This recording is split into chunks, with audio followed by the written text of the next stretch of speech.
ബിരിയാണി അല്ലേ? അതെ. Ice cream? അതുമുണ്ട്. Ice cream എടുത്ത് വേഗം ഫ്രിഡ്ജിൽ വെക്ക്.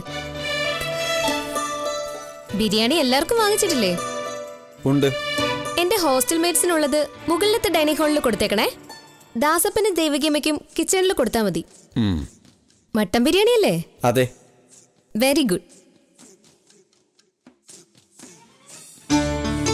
വാ മോളെ, നമുക്ക് ബിരിയാണി കഴിക്കാം.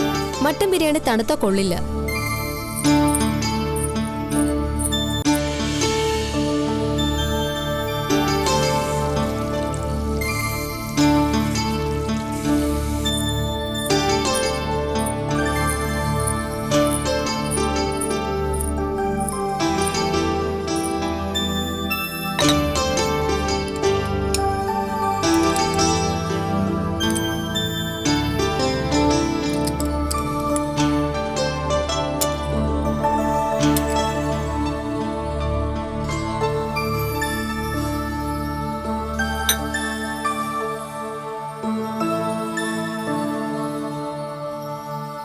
നിഷിമേ, മോളും കൂടി വന്നിരിക്കെ. നമുക്കിത് സന്തോഷായിട്ട് വേണ്ടേ കഴിക്കാൻ? കിച്ചണി പണിയെടുക്കുന്നവർക്കും പിന്നെ എന്റെ കൂട്ടുകാർക്കും കഴിക്കാനുള്ള ബിരിയാണി അങ്ങോട്ട് കൊടുത്തല്ലോ അല്ലേ? കൊടുത്തു. അവരിപ്പോ കഴിക്കാൻ തുടങ്ങി കാണും. എന്നാ ആന്റിയും കൂടെ ഇരിക്കേ.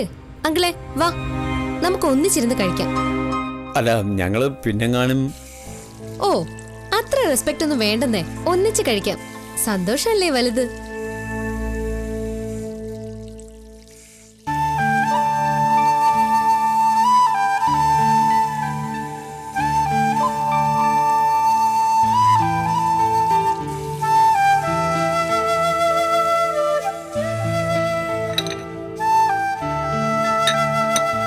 മോൾക്ക് ഇഷ്ടായോ ബിരിയാണി?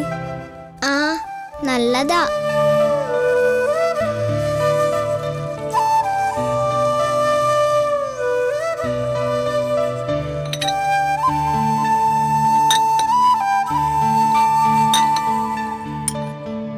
സൂപ്പർ ബിരിയാണി എങ്കിലേ, സമ്മതിച്ചിരിക്കുന്നു.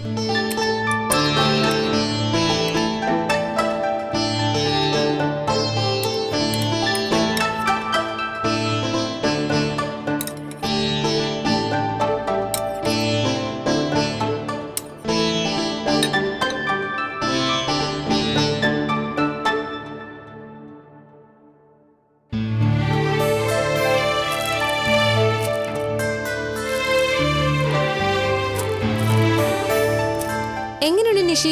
നല്ല ബിരിയാണി അല്ലേ? എനിക്കിഷ്ടപ്പെട്ടു. ആന്റി, ഐസ്ക്രീം ഫ്രിഡ്ജിൽ വെച്ചായിരുന്നോ? ആ, വെച്ചിട്ടുണ്ട്. അങ്കിളെ, എല്ലാവർക്കും വാങ്ങിച്ചിട്ടില്ലേ ഐസ്ക്രീം? എല്ലാവർക്കും വാങ്ങിച്ചിട്ടില്ല. ഇല്ലേ? എനിക്കും രേണുവയ്ക്കും വാങ്ങിയില്ല. ഞങ്ങൾക്ക് ഷുഗറുണ്ട്. ആ, അതുകൊണ്ടല്ലേ. അത് മതി.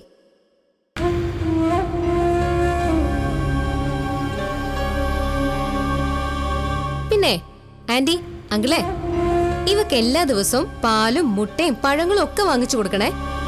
നല്ല ആഹാരമൊന്നും കിട്ടാതെ ഇവള് വല്ലാതെ അങ്ങ് ക്ഷീണിച്ചു പോയി. ഇല്ലേ? ഇല്ലേ അങ്കിളെ?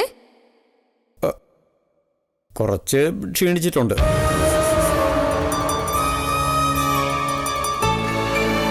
ആ, അതാ ഞാൻ പറഞ്ഞത്.